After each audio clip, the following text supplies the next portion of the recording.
A Bíblia só veio 430 anos depois. Não pode anular a promessa da fé e do amor que é a graça para todos. Se a Bíblia veio depois, se a promessa veio antes, se a fé, o amor e a graça vieram antes, e a Bíblia veio depois, a Bíblia não tem poder de anular a promessa que revelar de Paulo. Vejam, antes mesmo da primeira Bíblia, do Velho Testamento, antes da lei Torá, nós já tínhamos graça. Assim como os pagãos vieram antes de Israel, a graça veio antes da lei, e isso prova que as Bíblias sagradas dogmáticas não fazem parte do plano original definitivo do Criador, mas sim o amor. O amor, seu plano original desde sempre. Na prática, ao entender a profundeza disso, não existe Novo Testamento, como dizemos, mas sim, na verdade, o Novo Testamento é a volta da fé e a graça de Abraão, a volta da fé que é o cumprimento da promessa feita a Abraão, a volta da fé que é a graça, a promessa feita a Abraão. Hoje, teólogos mentem dizendo que o dízimo vem antes da lei, ou ainda mais grave, mentem dizendo que a lei precisa ter graça e a graça precisa ter lei. Mentirosos, falsos, hipócritas, desonestos, vocês todos vão perecer pelo fogo, porque a carta de Paulo aos Gálatas é cristalina.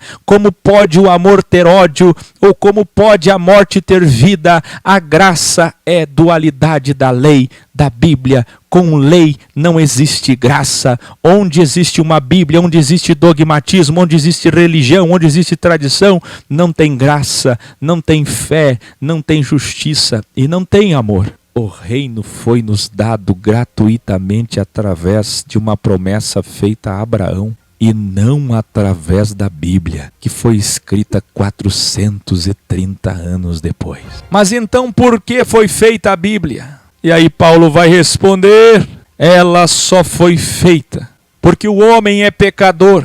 Ela foi feita para corrigir o homem, até que viesse o descendente. Ela foi feita para corrigir o homem, até que viesse o descendente, Jesus Cristo. Por isso que Paulo chama eles de tolos. Como pode alguém desprezar um relacionamento direto, trocando por um relacionamento indireto, precisando de mediadores, de Moisés, de sacerdotalismo, de Bíblias sagradas, de templos, de ceias, de rituais, de batismos, de eucaristias, de obediências dogmáticas, litúrgicas, cerimoniais, ritualísticas? Eu preciso cumprir tudo isso para chegar lá. Como podem substituir o plano original, a graça de Deus? Então a Bíblia opõe-se às promessas do Criador? O legalista vai perguntar.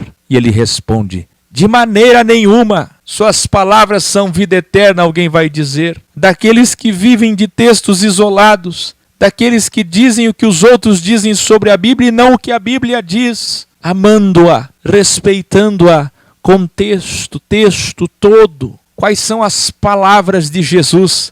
As palavras de Jesus não são Bíblia, porque Jesus não veio para fazer uma nova Bíblia. Jesus nem andava com Bíblia. Jesus veio para ser a Bíblia, para cumprir a Bíblia. Jesus é a própria palavra. Aí Paulo diz: se a Bíblia conseguisse conceder vida eterna, a justiça viria da própria Bíblia, sem precisar da vinda de Cristo.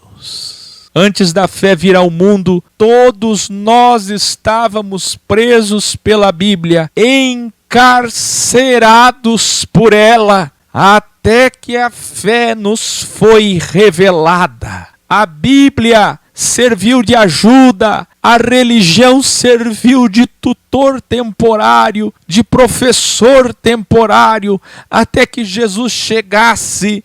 E agora que Jesus já chegou, somos todos nós justificados somente através da fé. A Bíblia, a religião, a tua igreja, a tua denominação só serviu como um professor temporário. O judaísmo, tudo que você conhece de Bíblia, de Velho Testamento, só serviu como um professor professor temporário, um tutor, um mentor passageiro, até que Jesus chegasse. E agora que ele chegou, nós só somos justificados através da fé.